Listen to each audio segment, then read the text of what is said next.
Have you ever looked at your plate and thought, I'm doing everything right, so why is my body not changing? This is one of the most common and frustrating questions I hear, and it usually comes from people who truly believe they're eating healthy.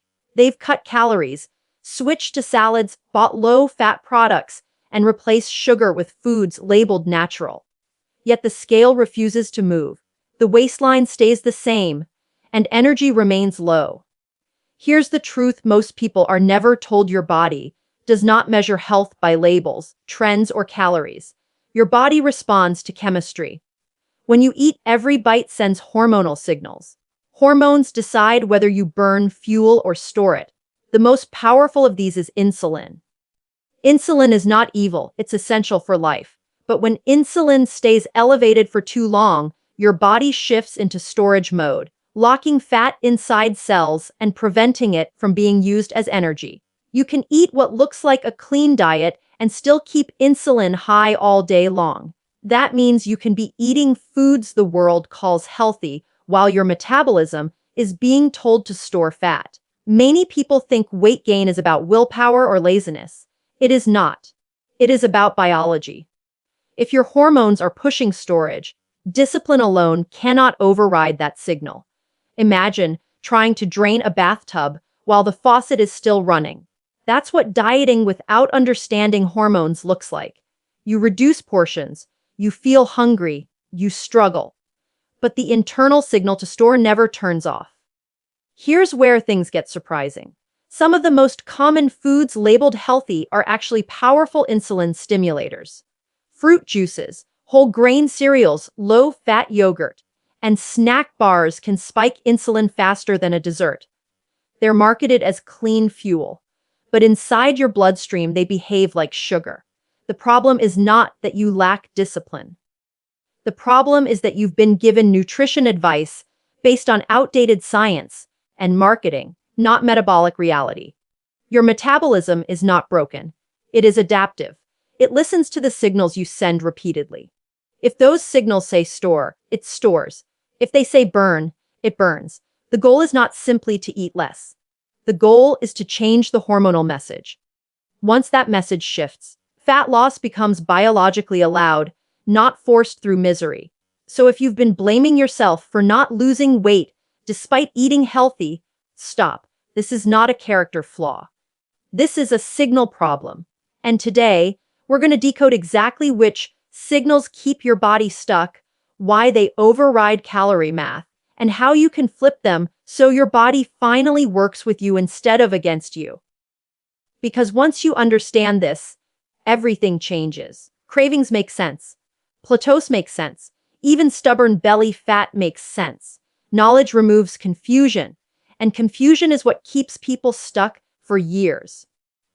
You deserve clarity, and in the next few minutes, you're going to get it. Starting right now today, one of the biggest metabolic traps people fall into is trusting food labels instead of understanding physiology. Labels can say organic, whole grain, low fat, natural, or gluten-free, but none of those words tell you what your hormones will do after you eat. Your pancreas does not read packaging. It only reads blood sugar. When blood sugar rises, insulin rises. When insulin rises, fat burning stops. That sequence happens automatically, whether the food came from a vending machine or a health store. Many people start their morning with oatmeal, fruit, and a smoothie because they believe this is the perfect healthy breakfast. Within minutes, their glucose climbs, insulin follows, and the body switches into storage mode before the day has even begun. 2 hours later, hunger returns, not because they need more calories, but because insulin has already locked away the fuel they just ate. So they snack again, repeating the same hormonal pattern, and by evening their body has spent the entire day storing instead of burning. This is why calorie counting alone fails so often. Calories describe energy, but hormones decide access. Think of body fat as money in a bank account. Calories tell you how much money exists. Hormones decide whether you're allowed to withdraw it. If insulin stays high, your body cannot withdraw stored fat, so it demands more incoming food.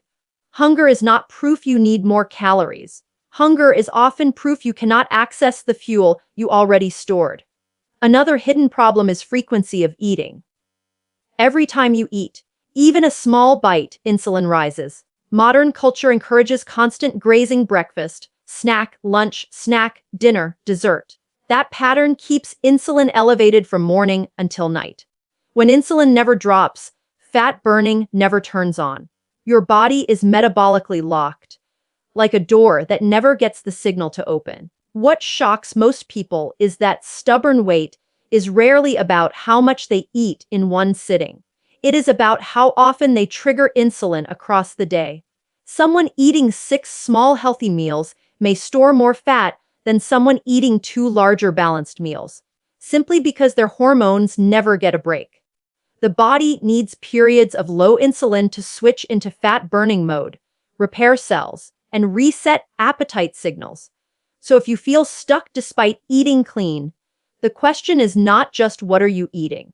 The deeper question is, what is your food telling your hormones to do? Once you start thinking this way, nutrition stops being confusing and starts becoming predictable. You're no longer guessing which diet might work. You're reading signals, adjusting inputs, and letting biology respond the way it was designed to respond all along. Your results stop feeling random and start feeling logical. And when results feel logical, motivation becomes natural instead of forced willpower. That is when real transformation begins, because understanding always creates consistency, and consistency is what finally tells your body it's safe to release fat stores for good, forever now. Now let's talk about the silent saboteur almost nobody considers, even people who study nutrition for years. It isn't sugar, and it isn't fat. It's stress chemistry. Your body cannot tell the difference between emotional stress, mental pressure, lack of sleep, or physical danger. To your brain, stress is stress, and the response is the same: raise cortisol. Cortisol's job is survival. It prepares you to handle a threat by increasing blood sugar so you have quick fuel. That sounds helpful, but when cortisol stays elevated day after day, that constant glucose release forces insulin to rise right along with it. And when insulin rises, fat burning shuts down. This means you can eat perfectly clean meals and still store fat if your stress hormones stay high. I have seen patients eating pristine diets, measuring every gram, avoiding processed foods, and still gaining weight because their nervous system is stuck in survival mode. The body always chooses survival over fat loss. It does not care about your goal weight if it thinks you are under threat. From a biological standpoint, storing fat during stress is protective, not harmful. Sleep deprivation makes this even worse. Just one short night of sleep can increase insulin resistance the next day. That means the same meal that once caused a small insulin response now causes a much bigger one. Your body becomes less efficient at handling glucose, so it compensates by producing more insulin. More insulin means more storage. This is why people who are chronically tired often gain weight, even when their diet hasn't changed. There is another hidden layer. When cortisol is high, your brain specifically craves quick energy foods, especially refined carbohydrates. That craving is not weakness. It is chemistry. Your brain is trying to solve a perceived emergency by demanding rapid fuel. So you reach for something sweet or starchy. Insulin spikes, fat burning turns off, and the cycle repeats. Stress drives cravings, cravings drive insulin, insulin drives fat storage. Notice what this means. The problem is not simply food choice. The problem is the hormonal environment surrounding that food.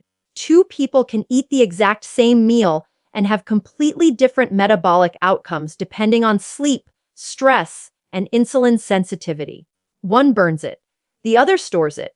Same calories, same plate, different chemistry.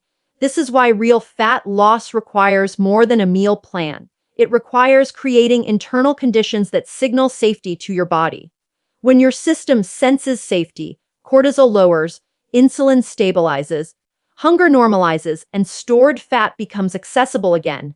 Your metabolism is always listening, always adapting, always responding to the signals you repeat most often. Change the signals, and you change the outcome. That is the real lever of control most people never realize they have. Once you understand this, you stop fighting your body and start working with it, and that shift alone can unlock progress that years of dieting never produced. Because biology responds fastest when it feels safe, supported, and consistent daily. There is another reason people stay stuck even when they believe they are doing everything right. And it hides inside foods that look harmless, taste mild, and carry a reputation for being nutritious. I'm talking about foods that trigger what I call stealth insulin spikes. These are foods that don't taste sweet, but still act like sugar in your bloodstream. Certain grains, starches, and processed health swaps fall into this category. They digest so quickly that your body converts them into glucose almost immediately, and your pancreas responds with a surge of insulin, just as if you had eaten dessert. This is why someone can switch from fast food to whole grain bread, brown rice, and granola bars and still not lose weight. The packaging changed, the marketing changed, the psychology changed, but the metabolic signal did not.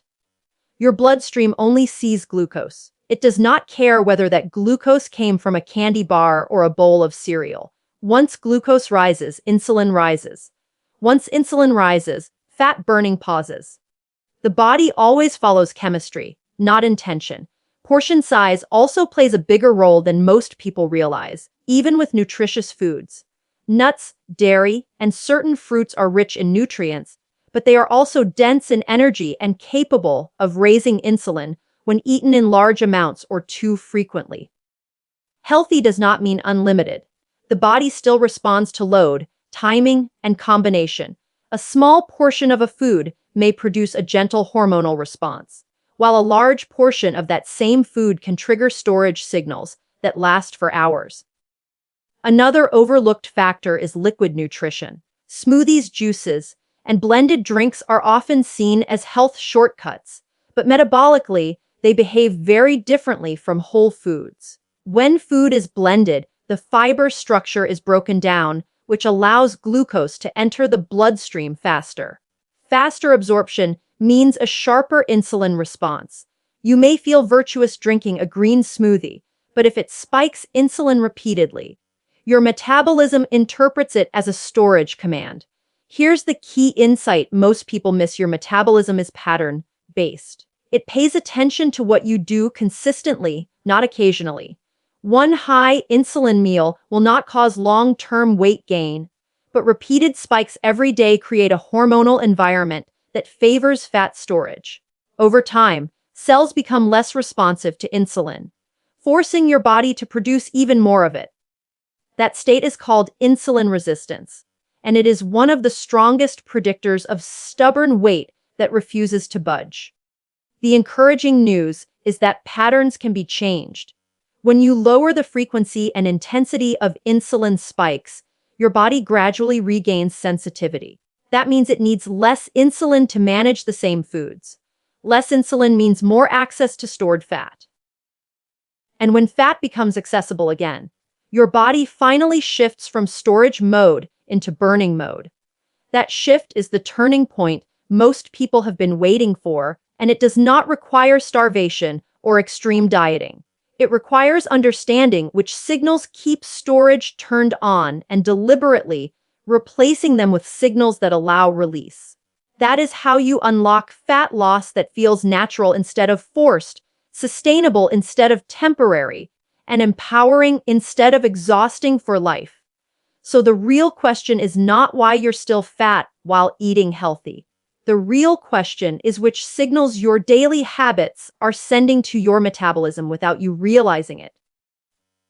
Because once you see the pattern, the solution becomes surprisingly practical. Your body is not stubborn.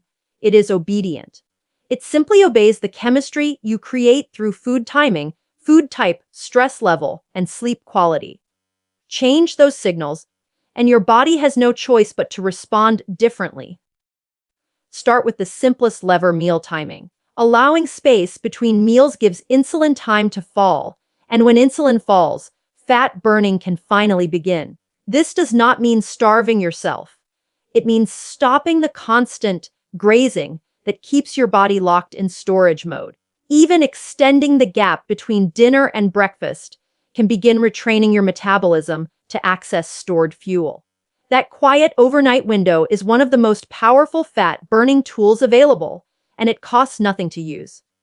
Next, prioritize protein and healthy fats at meals instead of building your plate around starches. Protein stabilizes blood sugar and supports muscle, which is metabolically active tissue that burns energy even at rest.